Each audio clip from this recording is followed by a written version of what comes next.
আদর্শবাদ, এটা একটা বাদ, এটা একটা ইজম। আর এই ইজম সবসময় একটা আদর্শকে ফলো করে। শ্রী শ্রী ঠাকুর বলেন আদর্শ মানে কোনো অমূর্ত ভাব নয়, আদর্শ মানে একজন জ্যান্ত মানুষ যিনি নিজের অভিজ্ঞতায় সেগুলো করে জেনেছেন এবং যে নিজের আদর্শের প্রতি অকাট্য টানে নিজের প্রবৃত্তি নিয়ন্ত্রণ করে একটা পারিপার্শ্বিক সহ একটা আধিপত্য বিস্তার করেছে। নিজের জানাগুলো পরিবেশকে ছাপিয়ে গেছে এবং যে যার নিজের জানা এবং সব কিছু নিজের সোসাইটির ওয়েলবিংয়ের জন্য ইউজ করছে। এভাবে যদি দেখি একটা এক্সপেরিমেন্ট থেকে প্রথমে আমরা থিওরি দেখি, প্রথমে জানি মাথায় গুঁতো খাই তা ব্যথাদায়ক, তো এখান দিয়ে আমাকে সাবধানে চলতে হবে। একটা এক্সপিরিয়েন্স আমাকে থিওরির দিকে ঠেলে দেয়।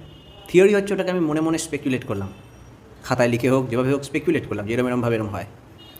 আর নেক্সট কেউ থিওরি বানিয়ে গেল বা আমি বানালাম, সেটাকে আবার প্র্যাকটিস করা, এটা হচ্ছে এক্সপেরিমেন্ট। ইন্টারেস্টিং, যদি আমরা থিওরি ওয়ার্ডটাকে দেখি, থিওরি ওয়ার্ডটা আসছে গ্রিক ওয়ার্ড থিওস থেকে। থিওস মানে গড, থিওলজি মানে ঈশ্বর নিয়ে স্টাডি, থিও মানে হচ্ছে গড, লজি মানে স্টাডি, গডকে নিয়ে স্টাডি করা। আর যে লেখাটায় গডকে ব্যক্ত করছে সেটাকে বলে থিওরি। এটা আমি বলছি না, এটা ডিকশনারি বলছে। তাহলে এটা আমি যদি কীভাবে বুঝবো?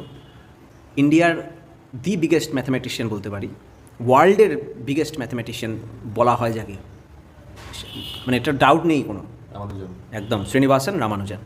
শ্রীনিবাসন রামানুজন বলছে যে if the equations that I make, if the equations that I write don't express a feeling of God or the Devi, then that has no meaning to me.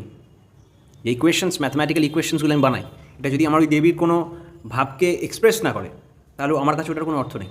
ও কী অ্যাঙ্গেলে দেখতো ব্যাপারটাকে, এইভাবে আমাকে দেখতে হবে। আমার মনে হয় যারা থিওরি ওয়ার্ডটাকে আবিষ্কার করেছে বা এটা যেভাবে এসছে, এটা ওরকম একটা কনসেপ্ট থেকে এসছে যে আলটিমেট রিয়ালিটি সোসাইটির, ইউনিভার্স, সে আলটিমেট রিয়ালিটিরই তো কোনো না কোনো অ্যাসপেক্টকে আমরা সবসময় স্টাডি করছি।